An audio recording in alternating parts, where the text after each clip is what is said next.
Okay, so let's go over your review.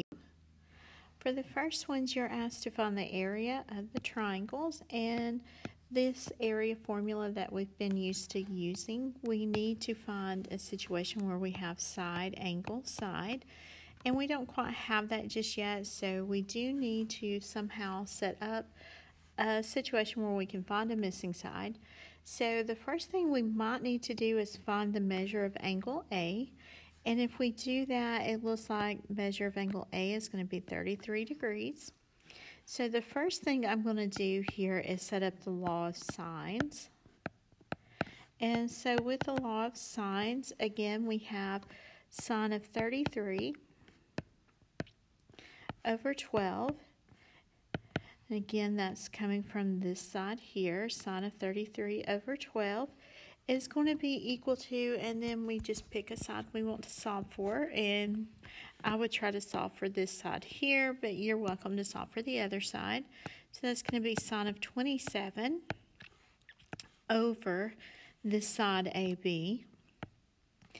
And cross multiplying here, you have AB sine of 33 equals 12 times sine of 27, and then divide both sides by sine of 33. And again, make sure your calculators are set in degrees. And so side AB is going to be equal to, so this side over here is going to be 10. Now that we've done that, we can now go back and find our area.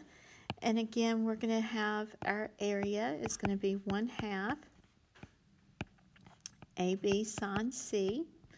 And so here we're going to have our area going to be 1/2 side A and B. So I'm going to use 10 and 12. So I have to use the included angle between them. So times sine of 120.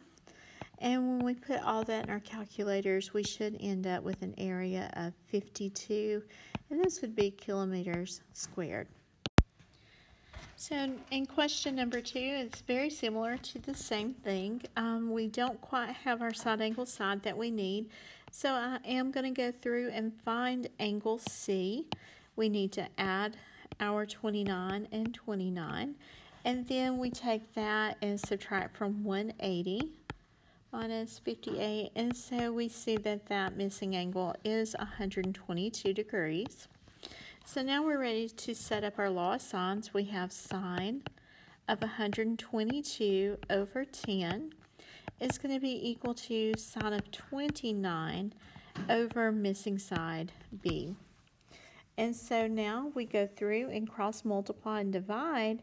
We're going to have B times sine of 122 is equal to 10 times sine of 29. And then we're going to divide both sides by sine of 122. And we need to make sure, again, calculators are set in degrees. So side B here is going to be equal to, we're going to have 5.716. And be careful about your rounding here. I would keep all of these digits and only round at the end. All right, now we're ready to go through and find our area. So we're going to have our area to be 1/2 AB, so 10 times 5.716 times sine of 29. And when we go through all of that, it looks like our area should be 13.8.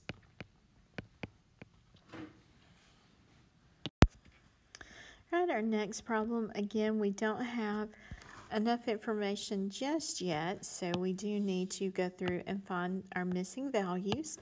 So for the first thing we need to do is find the value of angle B. So we need to add 107. and 54. That's going to give us 161, and then subtract that from 180. That's going to give us 19 degrees for angle B. All right, and so let's go ahead and see, can we set up law of sines or cosines? And we can. let's set up our law of sine. So we're going to say sine of 107 over 5 is equal to, and we just need to find another side. So we can say sine of 54 over this missing side A. And so cross multiplying, we have A times sine of 107 equals 5 times sine of 54. And then we're going to divide by sine of 107. So it looks like we're going to have side B to end up being, side A is 4.229. And then, and I'm just truncating that value. Now we're ready to find our area. So the area here, we're going to have 1/2 A, B, and then sine C. So I need 1/2 times 4.229 times 5, and then times sine of 19. And so that's going to give us an area of 3.4. In number 4, we already have side, angle, side. So that makes our area just a little bit easier because we can go ahead and go straight to our formula. So we have 1/2 4 times 6 times sine of that included angle, 112. And so here on number 4, our area should be 11.1. Okay, and our next couple of questions, again, they've already have this set up in your side, angle, side. So our area is going to be 1/2 12.5 times 16 times sine of 26. So the area for number 5 is going to be 43.8. Number 6, same pattern here. So our area is 1/2 14 times 11 times sine of 25. And so your area here is going to be 32.5. Now for our reference angles, we do need to go back and look at how to make this positive, because negative 130, we do move that back the other direction. So I'm going to say 360, combine that with the negative 130, and notice that's going to give us 230 degrees. And so we need to figure out what quadrant that's going to be in, and very quickly we see that we are going to have our terminal side down here in the 3rd quadrant. And so our entire angle is 230. Now for our reference angle, that's going to be this small angle formed inside here with that terminal side and the x-axis. So to find that value, I know from here to here is 180. So if I take the entire amount and subtract 180, we get 50 degrees, and that's going to be the measure of this smaller angle inside here. So our reference angle for this one is 50 degrees. Alright, so for our next problem, all of this is in radian measure, and we do have a negative. So this time, instead of adding 360, we are going to add 2 pi. And we do need to get a common denominator there, so we have negative 11 pi over 4 plus, and then we're going to have 8 pi over 4. That's going to give me 2 pi there if I reduce that. And so that combined together is going to give me negative 3 pi over 4. So I have to repeat this process just like earlier. So negative 3 pi over 4 plus, and again we're going to have 8 pi over 4. That's going to give me 5 pi over 4. And so 5 pi over 4, if we think about our unit circle, we know on this side over here we're going to have pi, which is really 4 pi over 4. So 5 pi over 4, that's going to be probably somewhere in this region down here in our 3rd quadrant. And so I know all the way around, that's my 5 pi over 4. And so really, I know this portion here is 4 pi over 4. So 5 pi over 4 minus pi over 4, that's going to give me that value right there, which is pi over 4. So there's my reference angle. All right, moving on to my next problem. Again, here we've got a negative value that I do need to add to get back around to the positive. And so we need to add 2 pi. So if we add 2 pi, that's really going to be 39 pi. And so again here, whenever I add that, that's going to give me 20 pi over 18. And that's still rather large there. We've got, that's a pretty good amount.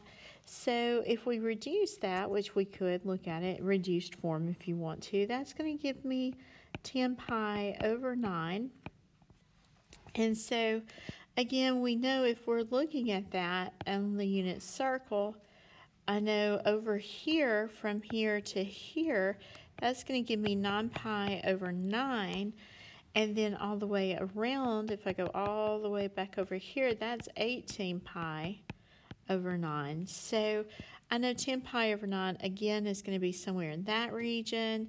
And again, if I subtract here, we're going to get our pi over 9. Or if we kept it in terms of 18, we could think of that as pi over 18 as well. And the same idea for number 10. Again, thinking about around our unit circle. Here, 7 pi over 6. Well, I know this over here is going to be 6 pi over 6. So 7 pi over 6 is going to be down here. And very quickly we see, just like all of the others, if we go all the way around, that's 7 pi over 6. But then again, we're backing up. 6 pi over 6 is going to be this portion here. So inside here is our nice little reference angle. And the difference of these two is just going to give me pi over 6. Number 11, again, we do need to add our 360 to this. And we're trying to get this back around to be positive.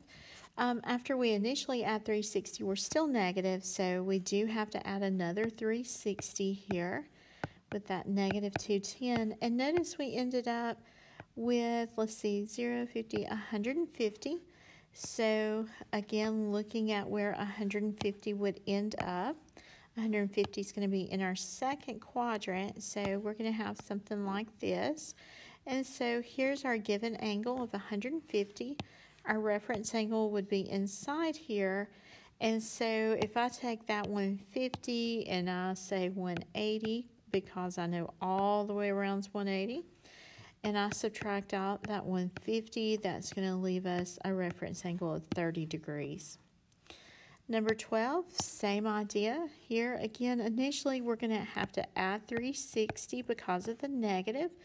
And so notice that's going to give us, let's see, if we borrow, we're going to get 310. So it looks like we're going to have a negative 45. And so we're going to have to add another 360 minus 45 to flip that back around. And that's going to give us 315. And 315 degrees, that's back over here in this fourth quadrant, all the way around 315. But we need the reference angle, which is going to be this smaller angle inside here. And if we subtract from 360, that's going to give us 45 degrees. Okay, so for our next problem, we need to add 360 to this. And when we add 360, notice we end up with a positive 20.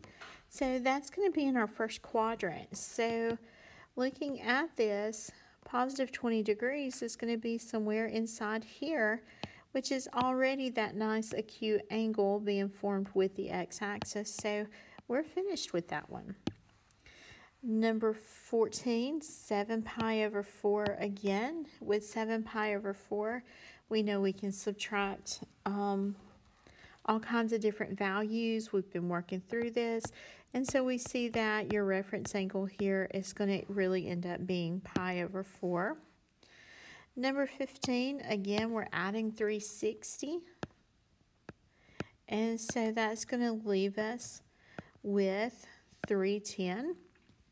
And that's negative. So we're going to have to add another 360.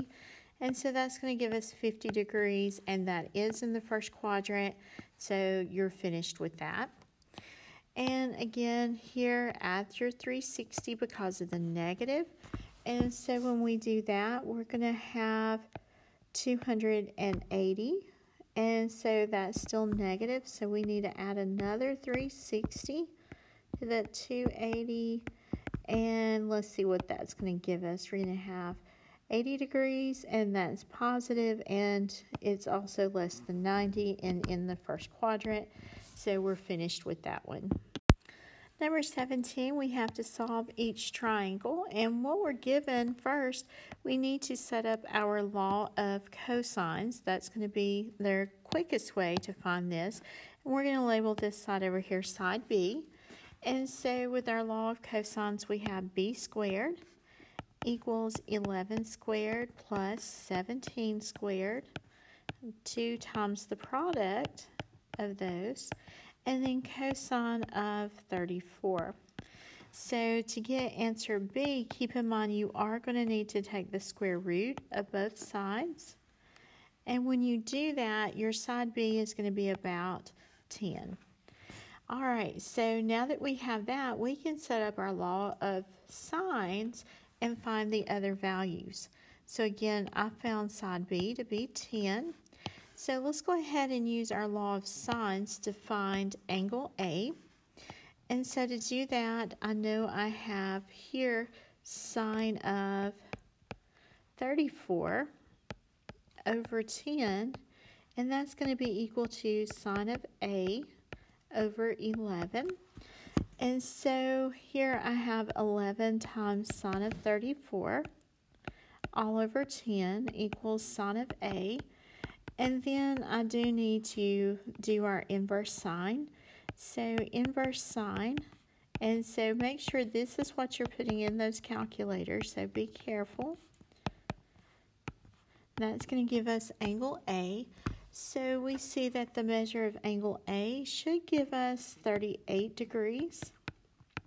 So we found angle A to be here 38 degrees. And so we can add all of that together and subtract from 180 to get angle C, and that's going to be 108 degrees. All right, so for question 18, we are going to, again, set up law of cosines, and this is going to be side B over here. So we're going to have b squared equals, and we're going to have 17.2 squared plus 21.3 squared, and then we're going to have minus 2 times that product, and then cosine of 38.6. And when you do the square root of both sides, you're going to get side B to be 13.3. So here we have side B is 13.3. Now let's go find the smaller angle after that. So let's go find angle C, and we're going to set up our law of sines to do that. So we're going to have sine of C over 17.2, and that's going to be equal to sine of 38.6 over 13. And do keep in mind, since you are solving for an angle, you will have to eventually do inverse. So we have 13 sine C equals 17.2 sine of 38.6, and we will divide both sides by 13, and then we need to do our inverse sine over here. So angle C should be the inverse sine of 17.2 sine 38.6 all over 13.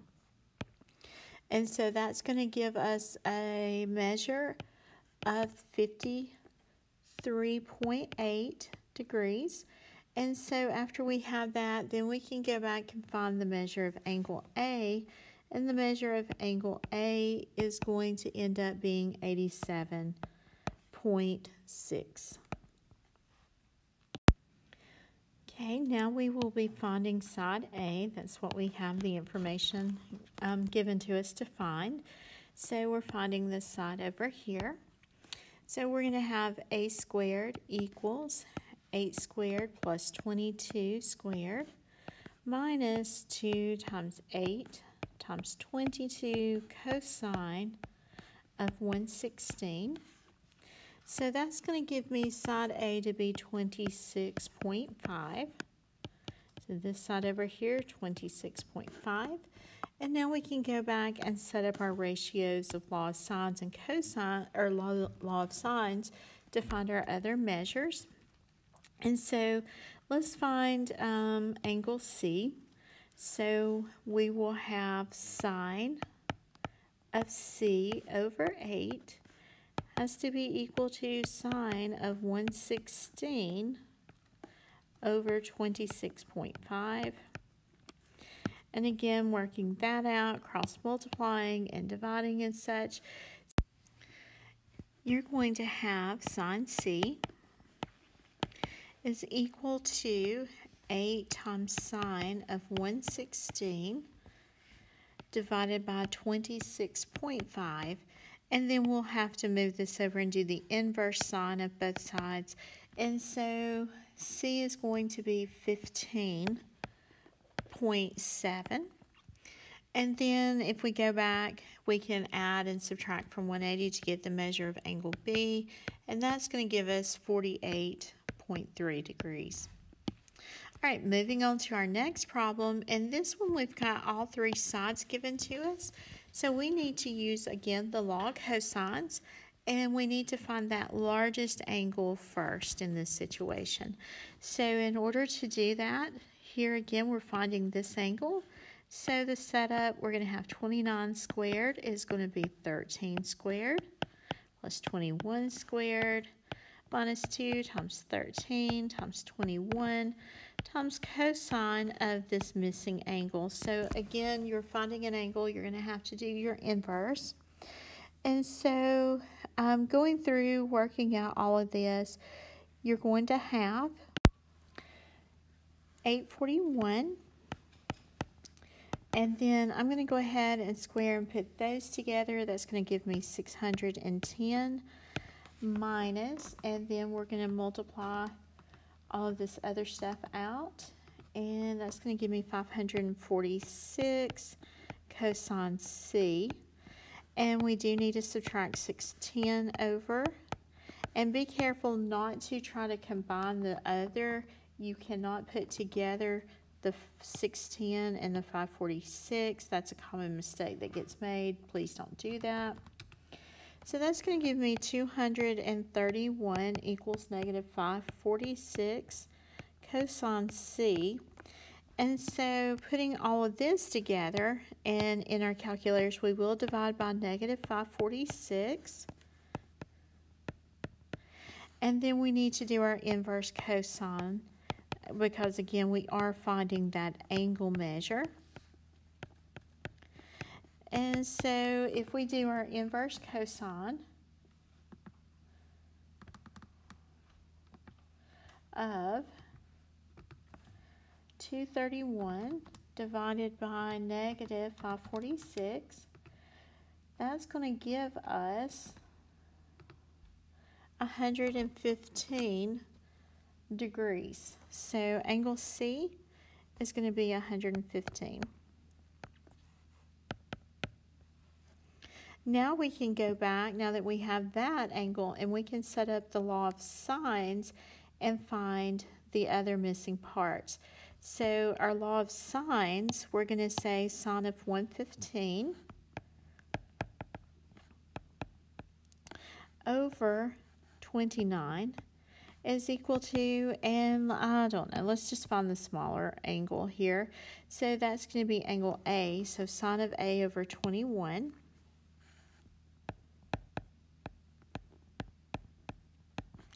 And again, cross multiplying and doing your inverse sine, angle A should be 41. And so that's going to leave us with the difference of 24. For our next problems, we're asked to find the measure of a certain angle. And again, that is going to require us to do our inverse functions. And so we need to find the measure of angle A. And so it looks like we're going to have to set up our law of sine. So we have sine of 115 over 39 equals sine of A over 14. And so we're going to multiply our 14 over. So we have 14 sine of 115 all over 39. And that's going to be sine of A. But then again, we do need to move our sine value over. And so in our calculators, we should have inverse sine of 14 sine of 115 all over 39. And that's going to give us a measure for 19 degrees. It's going to be the measure of angle A. All right, number 22, very similar, same process again. We're setting up our law of sines. We're asked to find the measure of angle C. So we're going to have sine of 88 over 41 is equal to sine of C over 30. And again, finding the measure of angle C, that's going to be our inverse sine of, we're going to have 30 times sine of 88 all over 41.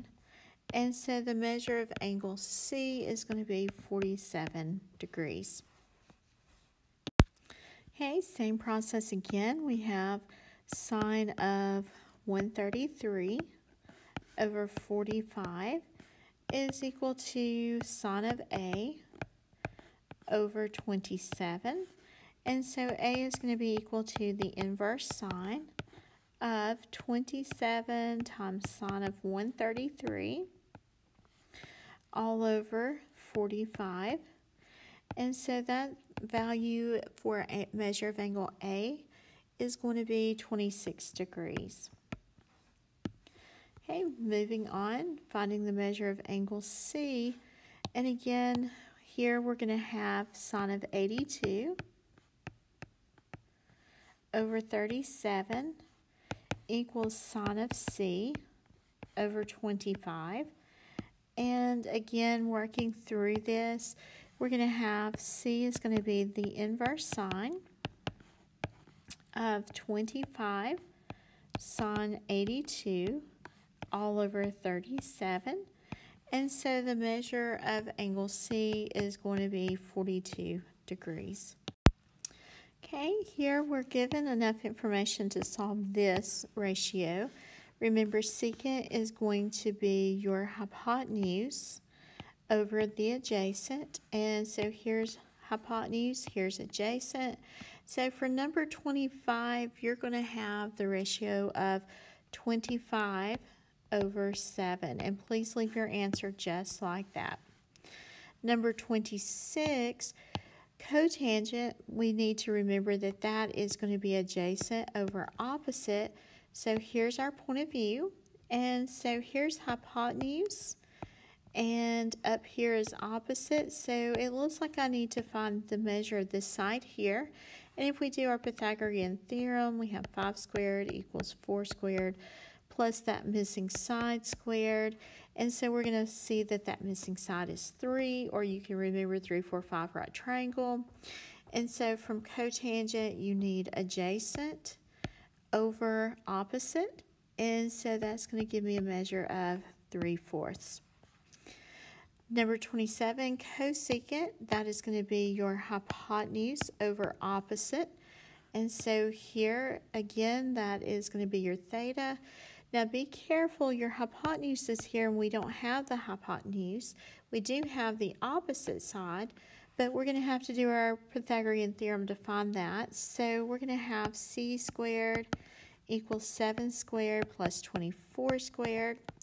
And so as you work this out, you're going to see that c is going to be equal to 25. And keep in mind that is another triple, 7, 24, 25.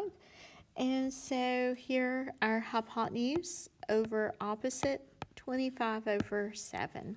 All right, number 28, cotangent again. So cotangent is going to be adjacent over opposite. Here's our point of view. Over here, this side is going to be our opposite, and we need our adjacent side, but we have here 17 is going to be our hypotenuse. So we do have to find our missing side. And so we're going to go through and find 17 squared equals 8 squared plus that missing side squared. And so working this out, we're going to see that that missing side is going to be 15, I think. Yep. And so here we have another triple, and then our cotangent value adjacent over opposite, or 15 over 8.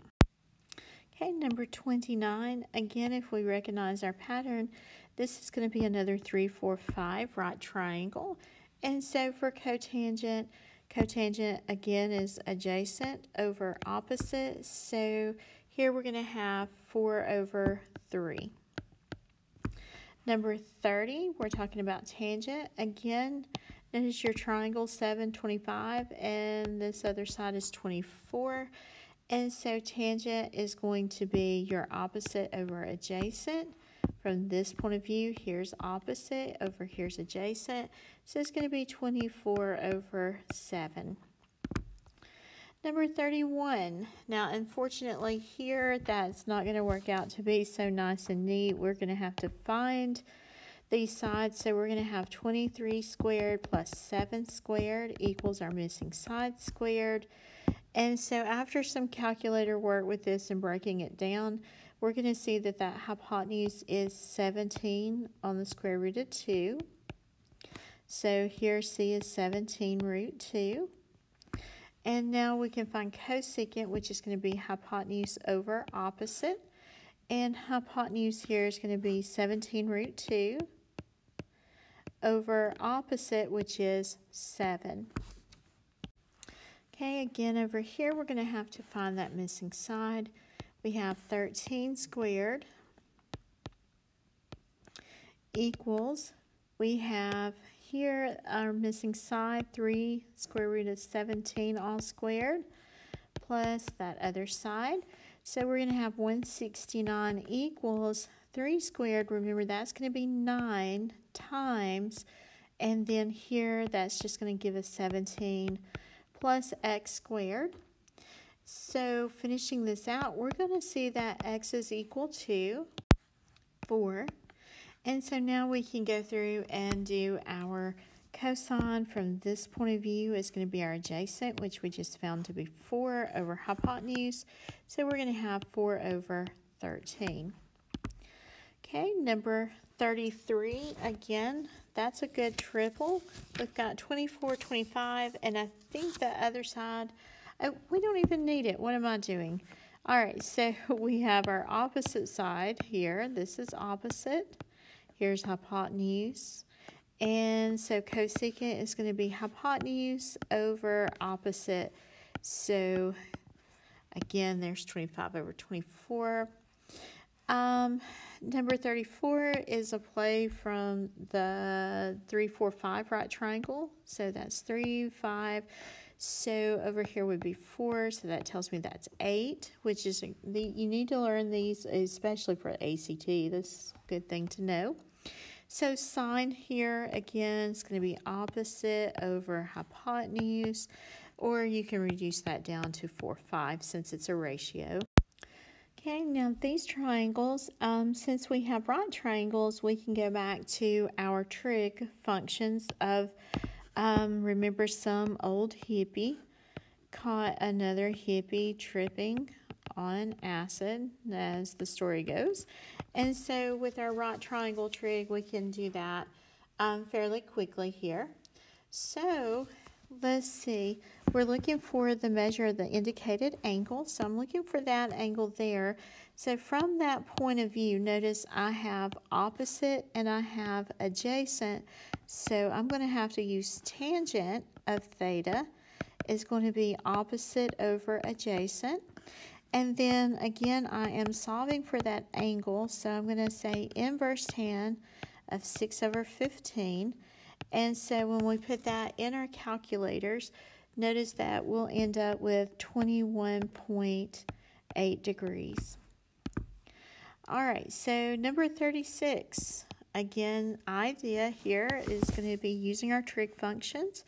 And again, notice we're given opposite and adjacent. So we're going to say tangent of theta is going to be 12 over 12.1. And so again, we're doing our inverse tangent function of 12 over 12.1. And so that is going to give us 44.8 degrees. Okay, same idea here, finding this missing angle. So again, we're going to say tangent of theta is going to be opposite over adjacent. And so theta, again, we are going to move this over and do our inverse of 7/3. So theta is going to be 66.8 degrees. Same for 38. Again, from this point of view, again, we're doing tangent. So we have tangent of theta is going to be 11 over 9. And so theta here, you're going to have your inverse tangent of 11 over 9. And so our answer here is going to be 50.7 degrees. Number 39, again, same setup. And so tangent of theta is going to be 8 over 15.6. Theta is going to be inverse tangent of 8 over 15.6. And so that tells me that theta here is going to be 27.1 degrees. Number 40, same process again. From this point of view, you're going to have, let's see, now our hypotenuse is over here. Oh, they pulled a mind trick on us. So there's our hypotenuse. So we're going to have to say cosine because we have our adjacent side over our hypotenuse. And so now we're going to do inverse cosine. Look at them being tricky here. So theta is going to be 64.6 degrees. Okay, so more of the same stuff, again, solving for that particular angle. And so here again, this one looks like it's going to be tangent of theta is going to be opposite over adjacent. And so we need to do our inverse theta, or inverse tangent, sorry, getting late. And so here theta is 41.3 degrees. Number 42, again, very similar, same process, looking for this. And again, we're going to have a tangent function here. And so theta is going to be your inverse tangent of, and then it's going to be 11 over 5.8. And so for 42, theta is going to be 62.2 degrees. Number 43, again, same process here. And on 43, your angle measure should be 72.1 degrees. And number 44, again, here you're going to have a cosine. Our side measure is a little bit different. So here I'm going to say cosine of theta is going to be 9 over 14. And so when we do our inverse cosine, we should end up with 50 degrees. All right, so for these next problems, this is where we need to remember our law of sines here for our trig functions, all trig functions, sine, tangent, and cosine. That's where those are positive. Now I need to find cosecant and sine. I'm told that secant is 6 over 5, so I know that cosine of theta then is 5 over 6. And so I know the adjacent side and I know the hypotenuse. All right, so we need to find our other missing side. And so when we do that, notice we're going to have 5 squared plus that missing side squared equals 6 squared. And so that missing side looks like it's going to end up being the square root of 11. And so I know sine of theta then would have to be square root of 11 over 6. And then cosecant is going to be that reciprocal. And whether or not you rationalize, I don't care. And so now we need to figure out our signs. And this is where a lot of folks struggle. Notice that our given information cosine was positive. So cosine is only positive in these two quadrants. Then I was told that tangent was negative. Well, if tangent's negative, then it can't be up here in the first quadrant where everything's positive. So I am in the fourth quadrant, and in the fourth quadrant, sine is negative. So my answers there had to be negative. All right, so moving on over to the next problem, cotangent of theta. And so therefore I know tangent is going to be a negative 4 over 5. So I know an x value and I know a y value. We need to go find our missing hypotenuse. So I know 4 squared plus 5 squared equals this missing hypotenuse squared. So 16 plus 25 equals r squared. So it looks like our hypotenuse might be the square root of 41. All right, and so now we can find a secant of theta. If we keep going here, secant of theta is going to be our hypotenuse, square root of 41, over our x value, which was 4, and then our sine value is going to be our y value over the hypotenuse, and whether or not you rationalize is up to you. And then we have to go back and check our signs. So let's see what quadrant we were in. All STC.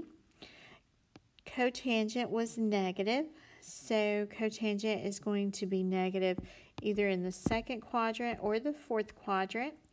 Secant is negative, so that means we had to be in our second quadrant, so all of these others got eliminated. Sine is the only one going to be positive, so secant must be negative.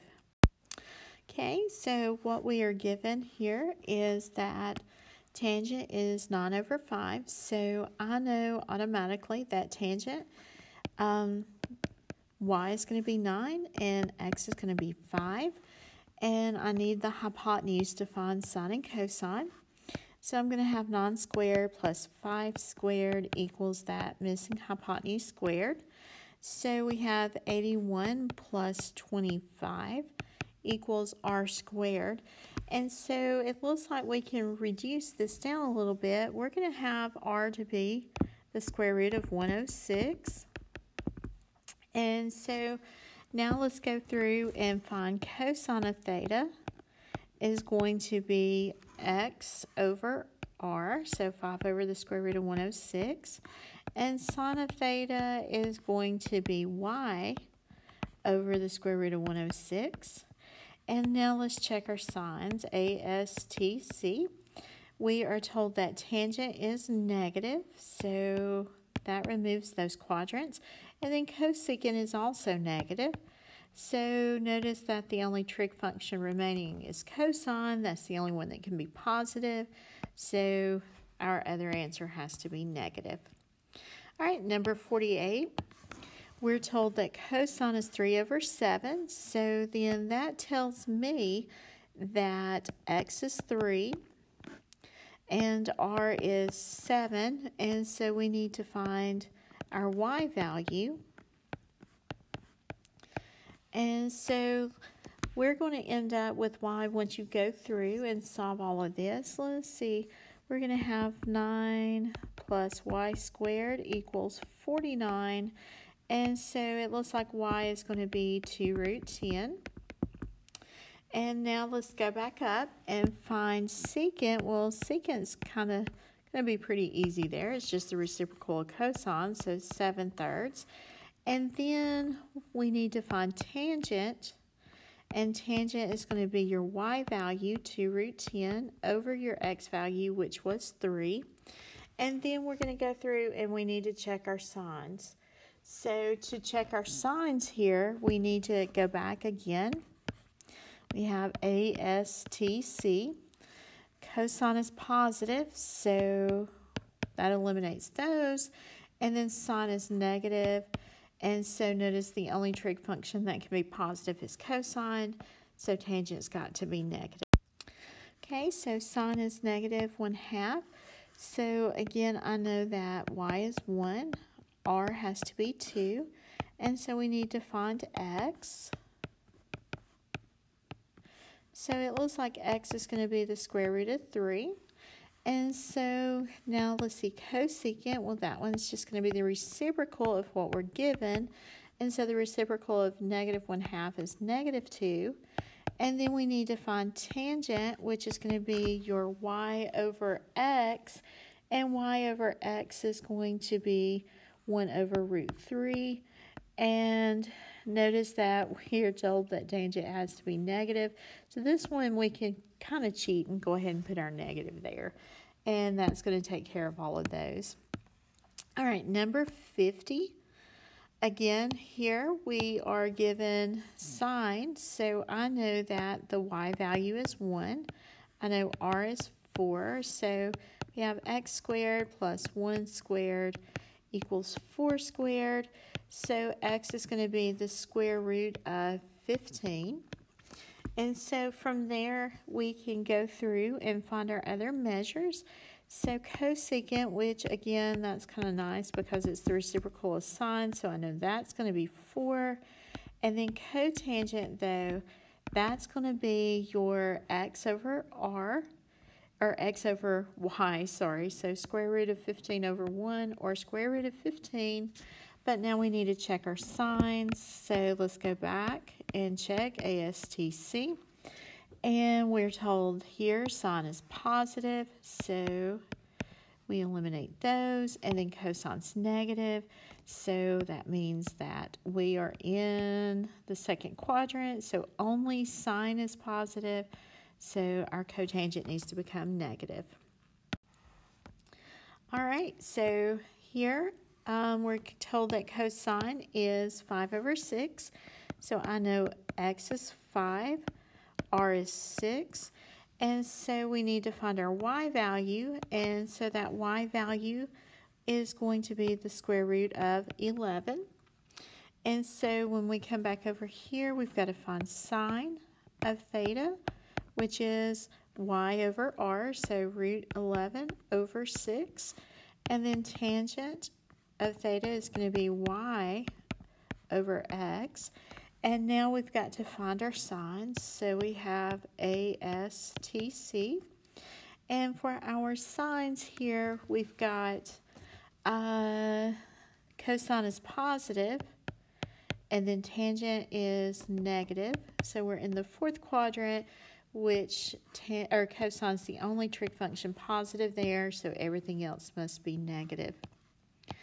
Number 52, sine is 2/3, so that tells me that y is 2, r is 3, and so we've got to find x, and so it looks like that's going to be the square root of 5. And so now let's go through. We need to find cosine of theta. Cosine of theta is going to be x over r. And cosecant is going to be the reciprocal of sine, which is 3/2. And so we need to look and see what quadrant we're in, ASTC. And notice that sine is positive. And then cotangent is also positive. So we're in the first quadrant, so everything is positive there. So we already are finished.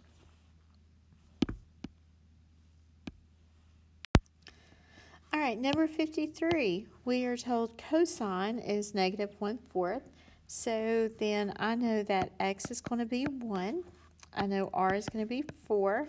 And so through the Pythagorean Theorem, we see that y is going to be the square root of 15. So cosecant of theta, the first one we need to know, is going to be r over y.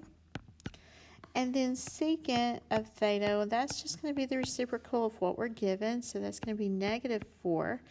And so we need to check the sign for cosecant. So let's check and see what we're given. ASTC. We're told that cosine is negative. And then tangent is negative. So sine is the only positive trig function. So our answers are already there. Number 54, finally we are almost finished. So we know x is going to be 2, y is going to be 3, and so r is going to be the square root of 9 and 4, 13. And so cotangent, well, that's the reciprocal of what we're given, so that one's going to be pretty easy.